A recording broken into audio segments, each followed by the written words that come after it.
Imagine a creature that has 3 hearts, pumping blue blood through the vessels. Although it has an almost amorphous body resembling a bag of water, it can easily open a bottle, even a baby-proofed one. It can feel light and even taste with its skin.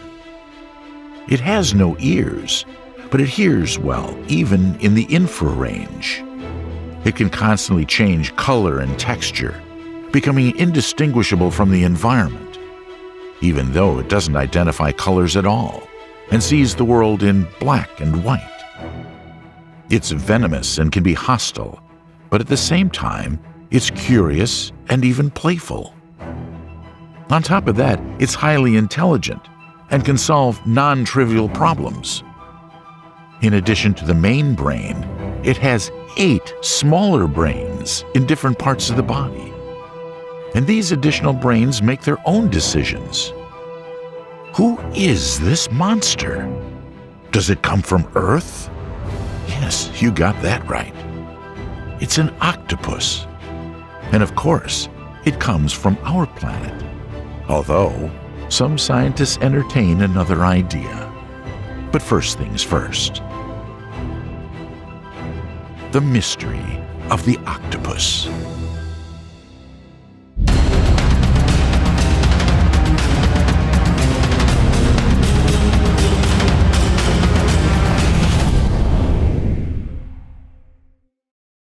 We are certainly used to modern octopuses or octopi.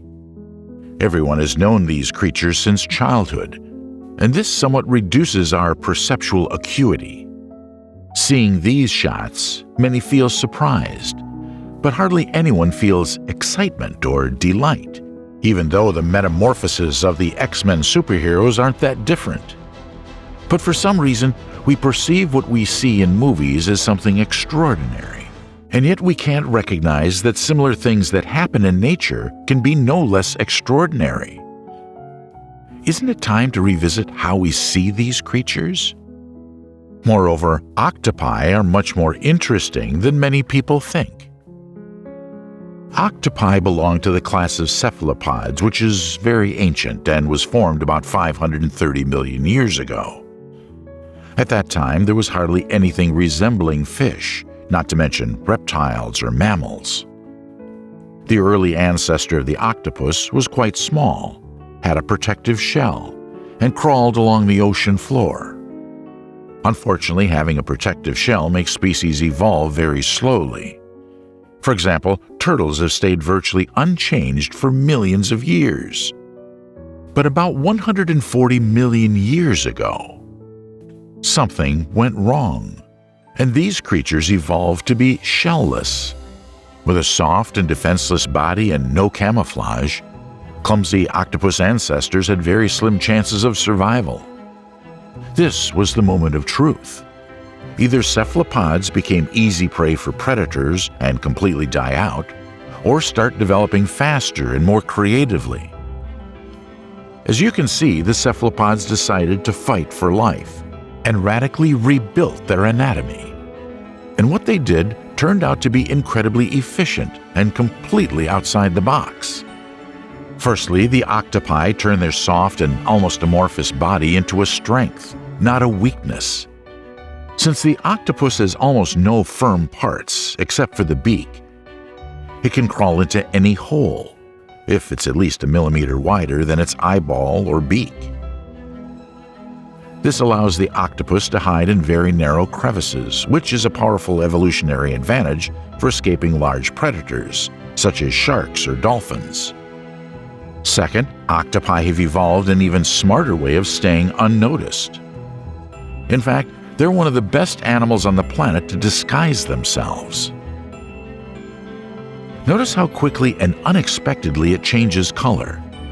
And not only color, but also texture, that is, patterns. And not only texture, but also their body surface configuration. Changes occur instantly or in stages as the octopus merges with the environment. The animal instantly becomes indistinguishable from a group of algae, coral, sand, stone, or anything else. We've seen this only in sci-fi movies, but at the same time, here it is. What is this guy doing? Does it follow any laws of nature at all? And how is this even possible? Yes, it's really hard to understand. Cephalopod camouflage relies on a system of extremely complex tissues. Chromatophores are scattered throughout the octopus's skin. These are tiny sacs filled with pigment. They densely cover the skin like freckles. The chromatophores can have black, red, or yellow pigment. The sacs are surrounded by radial muscles that can stretch the container, thereby revealing the pigment color. Depending on which sets of chromatophores the octopus opens or closes, it can create stripes, spots, and design entire patterns, instantly becoming indistinguishable from nearby objects or the background. You might think, black, red, and yellow. But what about other colors? For this, the octopus uses a whole different mechanism, which is even cooler. There is a whole layer of highly unusual thin cells that grow in a kind of stacks in the octopus's transparent skin. These are Erythrophores, which are located directly below the chromatophore layer. And unlike chromatophores, they don't contain pigment, but rather special proteins called reflectins. Their unique property is being able to reflect only certain light wavelengths. It is thanks to Erythrophores that the octopus can turn into unreal shades of metallic blue and green. But that's not all. Under the Erythrophore layer, there's another layer with other natural reflectors called leucophores. They reflect the entire spectrum, thereby creating a white color. By combining reflections from Erythrophores and leucophores with the correct pattern of chromatophores, an octopus can quite convincingly recreate its surroundings. But even that's not all of it. The octopus's camouflage arsenal has a real combo that virtually allows it to disappear from sight altogether. Its skin has another structure, a network of papillae that can change the skin texture, creating rising and falling ridges and bumps. So the octopus imitates not only the color and pattern of the surroundings, but even the surface configuration. Do you spot an octopus here? I don't see it either. Nobody does. And yet, it's in front of us. With all these tools, the soft-bodied, shell-less octopus has been fooling oceanic predators for millions of years. But octopi rely on more than just their camouflage to survive. The way they manage their body is an even more effective survival tool. When octopi travel across the sea floor, they have to constantly register the background to change their camouflage accordingly. They are lightning fast at making decisions. Observations have shown that an octopus can change its camouflage 177 times an hour. And the octopus's camouflage reaction speed is up to 200 milliseconds, which is faster than that of any other animal. To put this in perspective, it takes about 20 seconds for a chameleon to completely change its color. Considering how fast the octopus reacts to its surroundings and the accuracy of reproducing colors, patterns, and shapes, one naturally comes to wonder whether this guy has amazing eyesight. How does it manage to see so well and distinguish colors so accurately with a pair of regular eyes? And here comes an even bigger surprise. The octopus generally can't distinguish colors with its eyes at all. It's completely colorblind. Oh my God, what? How is this possible? How can it reproduce the colors that it can't even accurately see? Just recently, scientists started to research this question. Detailed studies conducted in 2015 showed some convincing results. Researchers discovered that octopus skin is sensitive to light due to photoreceptor genes in the skin. Even when the skin is separated from the body, it can react to light and change the shape of chromatophores. Scientists have realized that an octopus can see not only with its eyes, but also with its skin. One can only wonder how the sense of sight is processed by the octopus's brain and consciousness. Hold on, did I just say octopus consciousness? Did I say it out loud? Well, I'll have to explain what I mean. Moreover, this is perhaps the most amazing thing about octopuses, even cooler than their camouflaging talents. But first, let's start with their nervous system. We take for granted our centralized hierarchical nervous system. However, the octopus convincingly proves that everything can be completely different. Imagine that in addition to the contents of the skull, each of your arms and legs has a brain of its own. And these 4 brains are totally independent of the central nervous system and can make their own decisions. Feet go wherever they please. Hands grab whatever they want. For real, they literally do whatever they please. Can you imagine what it is like to think with 5 brains? How will the most diverse impulses be managed within such a complex physiological structure? What part will be responsible for your consciousness? Maybe there are 5 personalities living in such an organism at once. It makes for a good Hollywood movie, but the reality is much more thrilling than any movie. We somehow can get used to the fact that an octopus has 3 hearts. There's one major heart that pumps blood throughout the whole body. The other 2 are specialized to pump blood only through the gills. But how do you like the fact that each of its tentacles also has a separate mini-brain? And this is no exaggeration. These nerve clusters can make decisions completely independently. If you cut off the poor fellow's tentacle, it will continue to react to the environment, run away from threats, and try to grab potential prey. The octopus's nervous system isn't concentrated in the brain, which serves as a centralized organ of analysis and control. Their skeletonless body can bend anywhere and in any direction. Such flexibility calls for equally complex and flexible control. In the process of evolution, octopuses have learned to delegate authority by literally outsourcing local problems to their own limbs. For example, when a person opens a jar, their brain focuses on what the sense organs feel and gives appropriate signals to the hand muscles. Squeeze the jar with a certain force, make some movement, take a stable position, and many more fine motor commands. All these instructions come from the center. But it's enough for the octopus to trigger the desired behavioral response by saying, "Tentacle number 5, open the jar. It's not my problem how you do it. I'll be here waiting."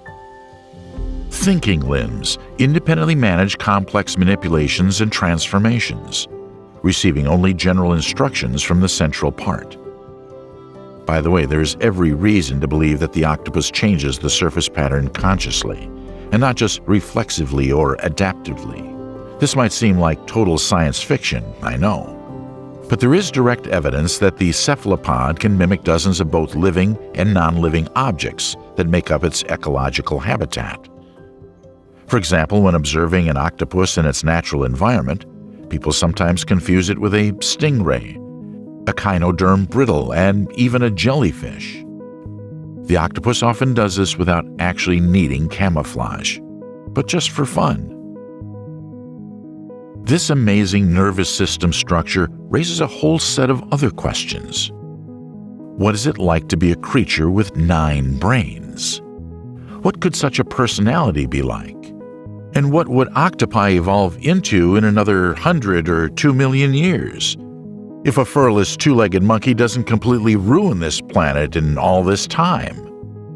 Will it have some absolutely real consciousness?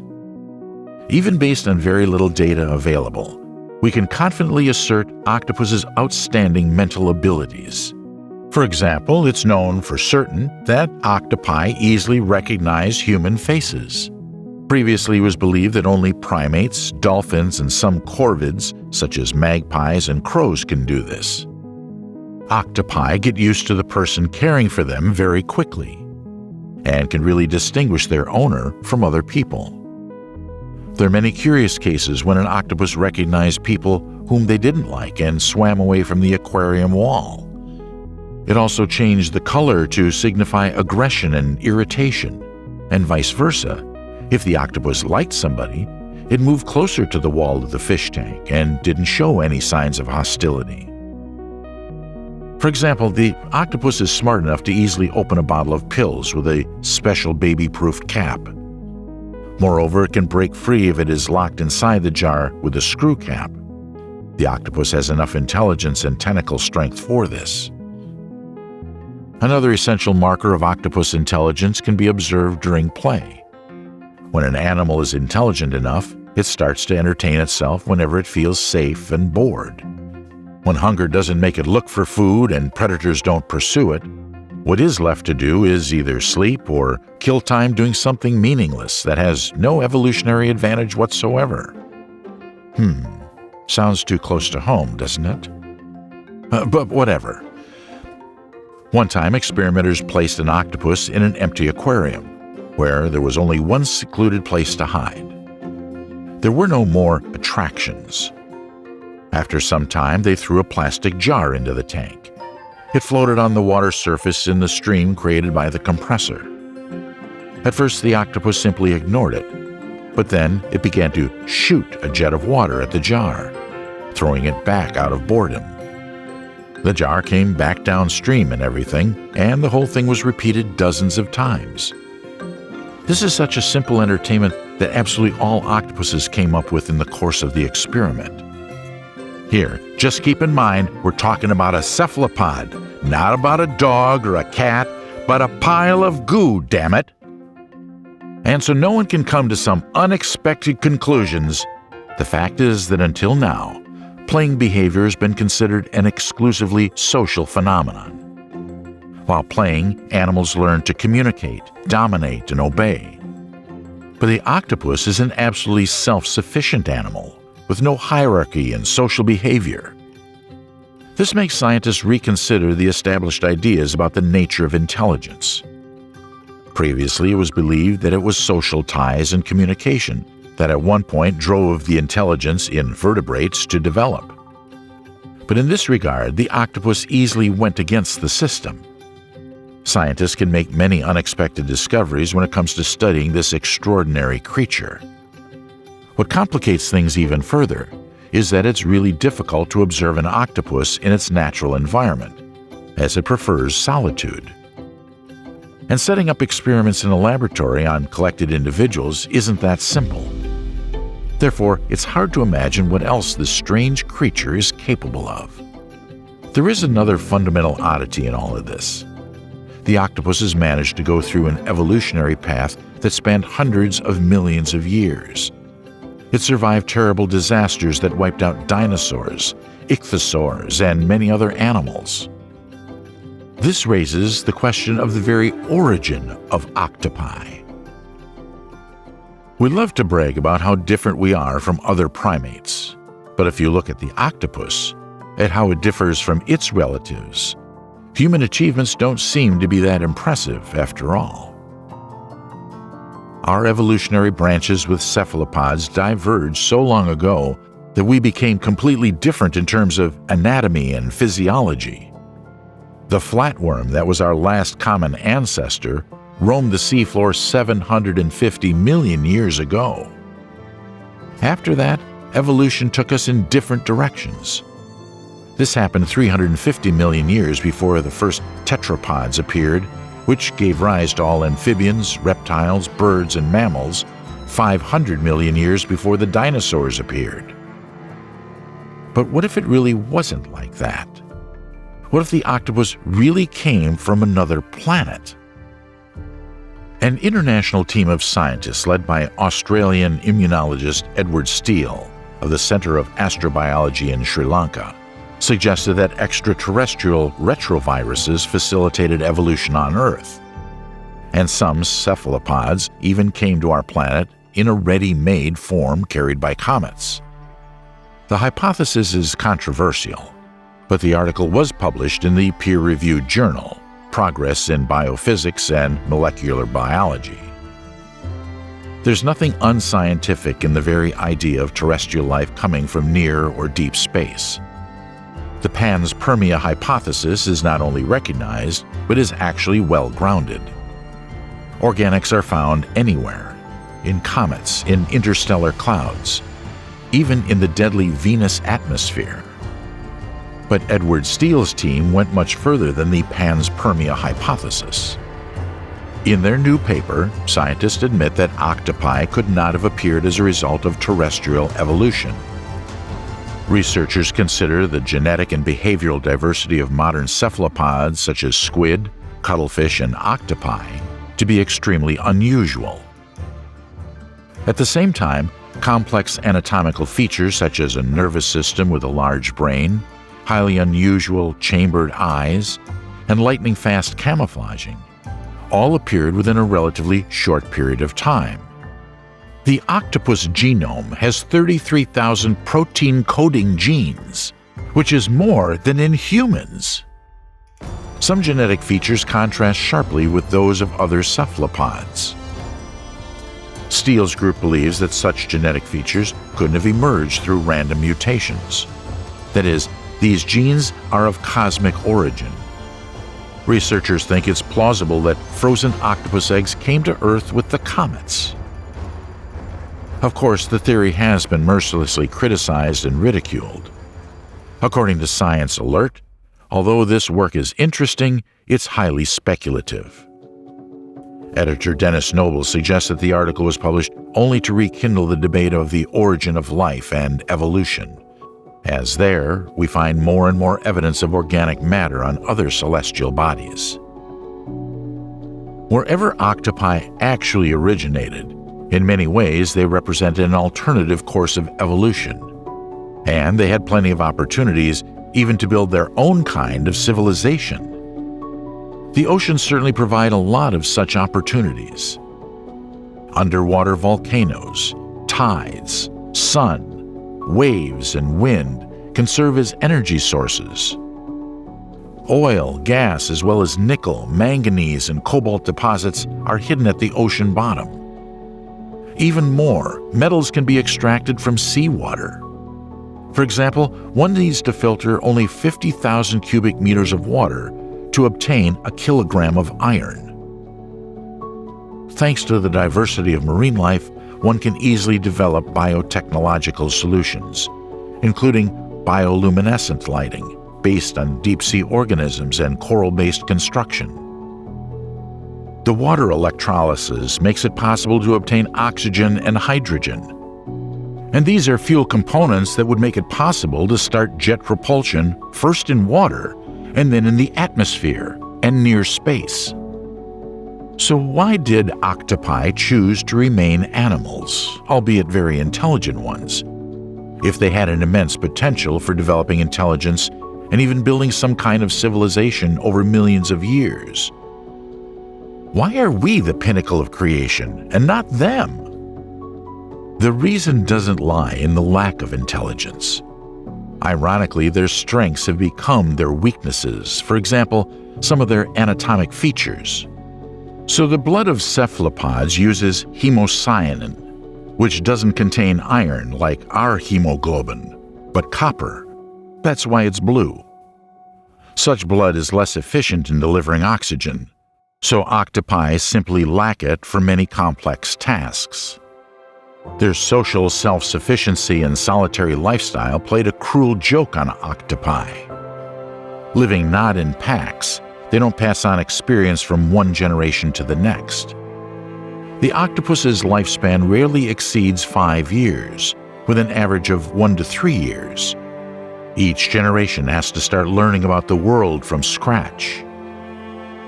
Were it not for these factors, cephalopods and their relatives could have been impressively sentient.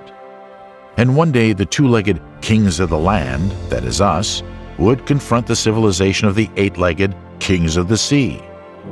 Alternatively, the two could build the greatest inter-civilization alliance ever. However, it's never too late. Most likely, we are looking for our intellectual equals in the wrong place. Our planet doesn't provide a lot of opportunities for developing a marine civilization compared to ocean planets. Even though water covers over 70% of our planet's surface, It accounts for only about 0.05% of its mass. On a planetary scale, all the depths of terrestrial oceans are a thin film on a huge stone block with a molten core. Meanwhile, we find great oceans even in our solar system, such as on Jupiter's moon Europa and Saturn's moon Enceladus. And that's not to mention the distant exoplanets. Some of them are billions of years older than the Earth and the Sun. It's hard even to imagine what kind of marvelous civilization could develop with such an impressive head start. But thanks to octopi, we can at least remotely imagine what these fantastic creatures might look like.